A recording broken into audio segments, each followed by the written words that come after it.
आइए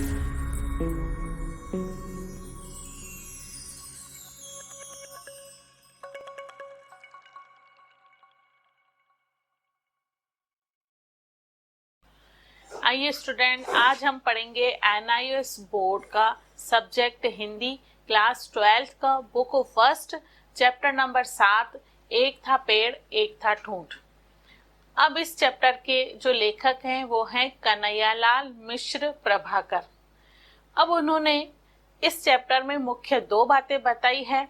एक बताया है कि जीवन जीने की उपयुक्त शैली क्या है, और दूसरी बात बताई है कि जीवन में समझौता करते हुए किस तरह से जीना चाहिए। यहाँ पर लेखक ने व्यवहारिक और दुनियादारी के जीवन की चर्चा की है कि व्यवहार में हमारा जीवन कैसा होना चाहिए और दुनिया कैसे चाल चलन से कैसा व्यवहार करती है, इस बात को इस चैप्टर में बताया है। अब लेखक कन्हैयालाल मिश्र प्रभाकर अपनी बात बताते हैं कि मैं जिस मकान में ठहरा हुआ था, यानी लेखक जिस मकान में ठहरे हुए थे वहां पर उन्होंने कौन सा दृश्य देखा, और जो जो दृश्य देख करके उन्होंने कौन सी स्थिति यानी अपनी मन स्थिति को किस प्रकार से समझ करके और यहाँ पे चर्चा की है वो बता रहे हैं। अब मैंने ये मकान में ठहरा वाली बात इसीलिए की है क्योंकि इस चैप्टर में एमसीक्यूज हैं, उसमें क्वेश्चन है कि लेखक कहाँ ठहरा हुआ था, किसी होटल में, रेस्टोरेंट में, मकान में या बाजार में, कहीं भी। तो यहाँ पर इसका जो ऑप्शन है सही आंसर है मकान में। तो इसलिए सबसे पहली लाइन ये बोली कि लेखक जिस मकान में ठहरा हुआ था, वहां की बात है। वो कह रहे हैं कि मैं जिस मकान में ठहरा वहां पर सामने एक खिड़की थी, यानी कमरे में एक सामने की तरफ खिड़की खुलती है। उस खिड़की से जब मैं बाहर देख रहा था तो मैंने देखा कि एक बड़ा सा पेड़ है। लेखक बता रहे हैं कि हवा के तेज झोंके से वो पेड़ जो है वो हिल रहा था। अब जैसे ही पेड़ हिल रहा था, झूम रहा था, तो लेखक उसको देखते देखते वो बता रहे हैं कि मैं थोड़ा पास आकर बैठा, यानी कि पलंग से उठकर खिड़की के पास आके बैठा। जैसे मैं पेड़ के पास आया तो मैंने देखा कि पेड़ जो है उसकी शाखाएं तो हिल रही हैं, उसकी टहनियां तो हिल रही हैं, लेकिन उसका जो तना है, उसकी जो जड़ है वो नहीं हिल रही है। लेखक के दिमाग में क्वेश्चन आ रहा है कि क्या ये झोंका ऐसा है कि जो हमारे जीवन में परिस्थितियां बदलती हैं उसके समान है, कि पेड़ तो हिल रहा है लेकिन उसकी जो जड़ है वो अब भी स्थिर है। ये सोचते सोचते थोड़ा और नजदीक जब नीचे की ओर लेखक ने झांका, यानी खिड़की से बाहर नीचे की ओर जब लेखक ने झांका तो क्या देख रहे हैं कि उसी के ही पास में, यानी उस पेड़ के पास में एक दूसरा पेड़ है। वो पेड़ जो है वो एकदम निर्जीव है, सूखा हुआ है, जिसको इस चैप्टर में ठूंठ बताया है। वो निर्जीव है, ठूंठ है, वो न हिल रहा है, न झूम रहा है, न झुक रहा है। हवा के तेज झोंके का कोई भी प्रभाव उस ठूंठ पर नहीं पड़ रहा है। तब लेखक के दिमाग में एक क्वेश्चन आता है, क्योंकि इस चैप्टर में उनके माइंड में बहुत सारे क्वेश्चंस आ रहे हैं, बीच बीच में अलग अलग स्थितियों में सवाल उठ रहे हैं, उनके जवाब आएंगे फिर वापस।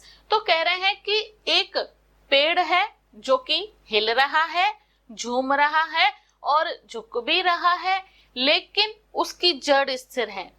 दूसरा पेड़ उसी के पास है जो कि निर्जीव है, न हिल रहा है न झुक रहा है, यानी हवा के झोंके का कोई भी प्रभाव उस ठूंठ पर नहीं पड़ रहा है। तो लेखक ये सोच रहे हैं, क्या ये पेड़ जीवंत है जो हिल रहा है, जो नहीं हिल रहा है जो ठूंठ है, क्या ये मृत पेड़ है, क्या ये मनुष्य के मृत्यु अवस्था का प्रतीक है, क्या वो पेड़ मनुष्य की जीवंत अवस्था का प्रतीक है। ये सवाल उठ रहे हैं। कुछ समय बाद लेखक के मन में न हिलना, न डुलना, न झूमना, न झुकना, ये वाले शब्द जो हैं वो उनके दिमाग में घूम रहे हैं, न हिलना न झुकना, न हिलना न झुकना। सोच रहे हैं कि इसका मतलब क्या है। फिर ये अनुमान लगाते हैं कि हिलना और झुकना जीवन का एक सार्थक रूप है, वो एक जीवित अवस्था है, लेकिन न झुकना न हिलना ठूंठ अवस्था है, वो निर्जीव का प्रतीक है। ये दिमाग में लेखक के क्वेश्चन आ रहे हैं।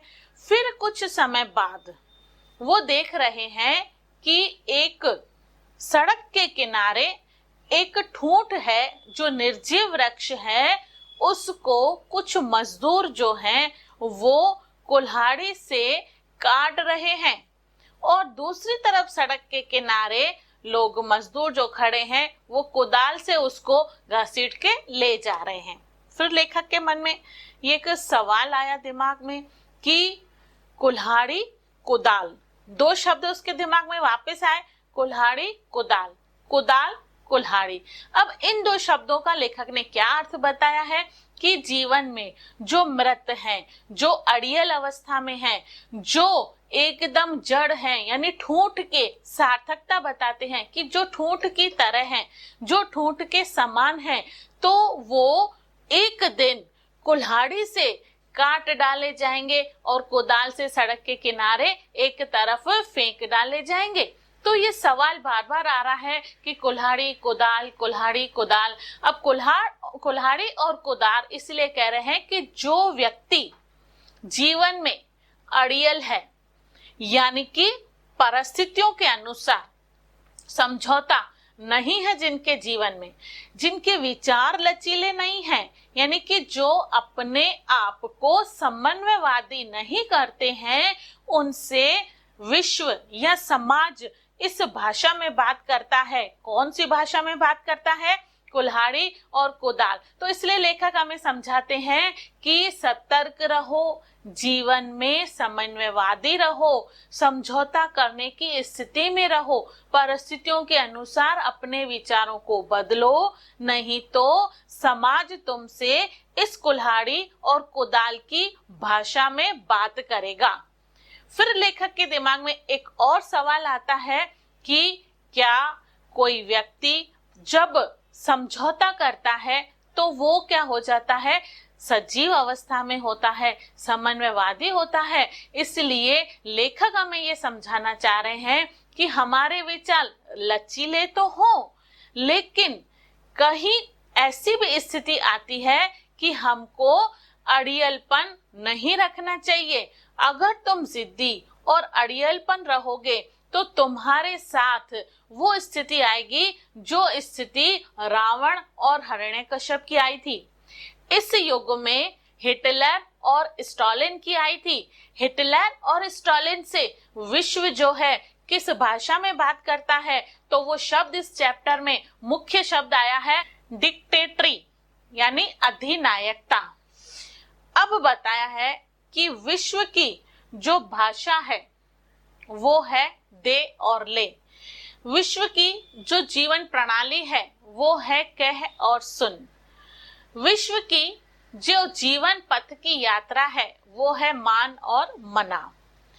इन बातों से लेखक हमें ये समझाना चाह रहे हैं कि हमें समझौतावादी और समन्वयवादी यानी मेल जोल करके समझौता करते हुए जीवन को जीना चाहिए।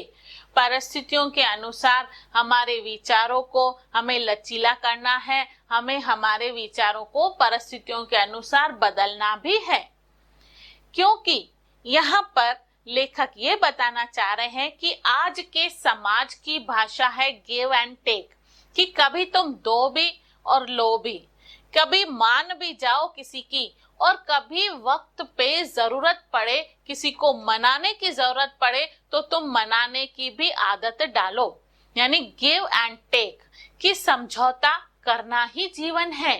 मान करके किसी की बात या किसी को अपनी बात मनवा करके जीवन जीने की शैली को सार्थक बनाना है। हमें अपने जीवन में कभी किसी को कहना भी है तो कभी किसी की सुननी भी है, अर्थात धैर्य का प्रतीक। सुनना अर्थात धैर्य रखना है। हमें पेशेंस रखना है। हर वक्त हमें दूसरों को सिर्फ समझाना और कहना ही नहीं है, कभी हमें भी उनकी बात को समझने की जरूरत है और उनकी बात को सुनने की जरूरत है। नहीं तो लेखक कह रहा है कि स्थिति यह हो जाएगी कि तुम रावण की तरह या हिरण्यकश्यप की तरह दुनिया के द्वारा प्रताड़ित किए जाओगे। अगर तुम्हारे जीवन में जिद्दीपन और अड़ियलपन है तो तुम क्या होंगे? रावण की तरह खपच्चियों पर खड़े होकर के एक दिन जला डाले जाओगे। अगर तुम्हारे जीवन में समझौता नहीं है तो विश्व तुमसे उस बात को, अड़ियलपन को समझ के और उस भाषा में बात करेगा जो पहले बताया कि कुल्हाड़ी और कुदाल। लेखक ने यहाँ बताया है कि ये जो जीवन है, ये तुम्हारा जो देह है, उसमें तुम्हारा शरीर तो स्थिर है, लेकिन क्या है, इस शरीर के द्वारा कभी तुमको झुकना भी है, कभी किसी को झुकाना भी है, क्योंकि इसके अंदर जो आत्मा है वो नाशवान है। आत्मा अडिग रह सकती है, लेकिन शारीरिक रूप से हमें समन्वयवादी और समझौतावादी होना चाहिए। अब लेखक खिड़की से उठ जाते हैं। खिड़की से उठकर अपने पलंग पे आकर बैठते हैं।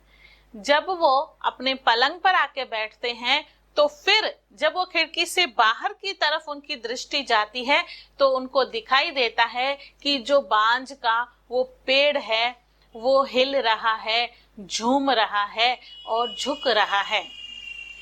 फिर लेखक के दिमाग में सवाल आता है कि क्या यही जीवन की सार्थकता है कि हवा का कोई तेज झोंका आते जिस प्रकार ये पेड़ हिल रहा है, झूम रहा है, झुक रहा है, उसी तरह व्यक्ति के जीवन में, मानव जीवन में भी कोई संघर्ष की परिस्थितियां आती हैं। अचानक से कोई संघर्ष की स्थिति या दुनिया का कोई चैलेंज या कोई चुनौती इसी मार्ग पर आ गई तो वो व्यक्ति भी क्या हो जाता है? समझौतावादी हो जाता है। उसको हिलना, झुकना और समन्वय रखना पड़ता है। उन चुनौतियों को स्वीकार करते हुए उनको क्रियाशीलता में आना पड़ता है। लेकिन उसके बाद जैसे ही उन्होंने दूसरी तरफ फिर उस ठूंठ की तरफ देखा तो वो न हिल रहा है न झूम रहा है, वो एकदम अड़ियल यानी दृढ़ता का प्रतीक है, अड़ियलता का प्रतीक है। उस पर उस हवा के झोंके का वापस से भी कोई असर नहीं पड़ा।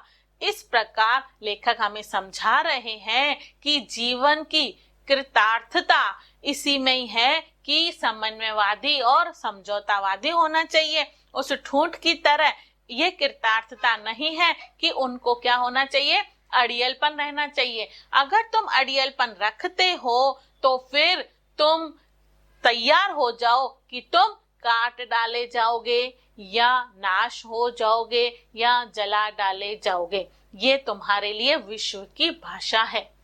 अजीब उलझन है यह कि हवा के तेज झोंके से टहनियां तो हिल रही हैं, पत्ते तो हिल रहे हैं, तना तो हिल रहा है, लेकिन जड़ स्थिर है।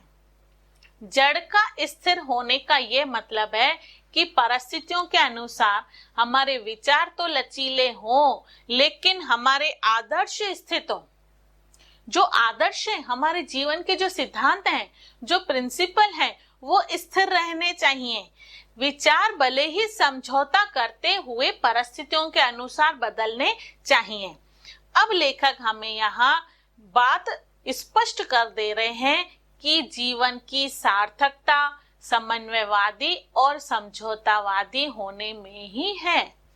हमारे आदर्श स्थिर हो, हमारे पैरों में जीवन के मोर्चे पर डटे रहने की शक्ति भी हो। अब हमारे पैर उस जड़ की तरह डटे रहने की शक्ति तो रखें, परंतु हमारे पैरों में हमको मुड़ने की, चलने की भी शक्ति हो, यानी कि परिस्थितियों के अनुसार हम मुड़ भी सकें, हिल भी सकें और समझौता भी कर सकें। लेकिन जब आदर्श का प्रश्न उठे, हमारे सिद्धांतों का प्रश्न उठता है, तो हम अपने आदर्श को कभी नहीं छोड़ें। अपने आदर्श पर, अपने सिद्धांतों पर हम कायम रहें। फिर टूट भले ही जाएं, लेकिन हमें हमारे सिद्धांतों को नहीं छोड़ना चाहिए। दो टूक बात कहें तो जीवन वह है जो समय पर अड़ भी सकता है और झुक भी सकता है, समन्वय रख सकता है। लेकिन जड़ वह है, ठूंठ वह है जो केवल अड़ ही सकता है, झुक नहीं सकता। हमें हमारे जीवन में अड़ियलपन नहीं रखना चाहिए, दृढ़ तो रहना चाहिए। अब यहाँ पर लेखक ने अंत में दृढ़ और अड़ियल की परिभाषा बताई है। दृढ़ता वो है जो हमें हमारे जीवन में अपने आदर्शों पर दृढ़ रहने का सबक सिखाती है। हमें अपने सिद्धांतों पर तो दृढ़ रहना चाहिए, जहां पर सत्य की बात आए वहां स्थिर रहना चाहिए। लेकिन जहां पर परिस्थितियों के अनुसार समझौता करने की बात आए, तो हमें हमारे विचारों में परिस्थितियों के अनुसार लचीलापन रखना चाहिए। लेकिन अड़ियलपन क्या है? अड़ियलपन के लिए लेखक यह बताते हैं कि जो न झुकते हैं, न समझौता करते हैं, एकदम स्थिर रहते हैं, उन व्यक्तियों में परिस्थितियों के अनुसार विचारों को बदलने की शक्ति नहीं होती है। वो है अड़ियलपन और जिद्दीपन, रावण और हिरण्यकश्यप की तरह। तो हमें लेखक इस पूरे पाठ में यह समझाना चाह रहे हैं कि जीवन जीने की उपयुक्त शैली यह है कि हमें हमारे विचारों को लचीलापन लाना चाहिए। विचारों को परिस्थितियों के अनुसार भले ही बदल दें। समाज में हमें रहना है तो हमें समझौतावादी होना चाहिए, समन्वयवादी होना चाहिए। लेकिन अगर परिस्थितियां कैसी भी आए, हमें अपने सिद्धांतों और आदर्शों को नहीं बदलना चाहिए। वक्त के अनुसार, समझौते के अनुसार हमें हमारे आदर्श तो स्थिर रहने चाहिए, लेकिन हमारे जीवन में जिद्दीपन और अड़ियलपन को नहीं रखना चाहिए।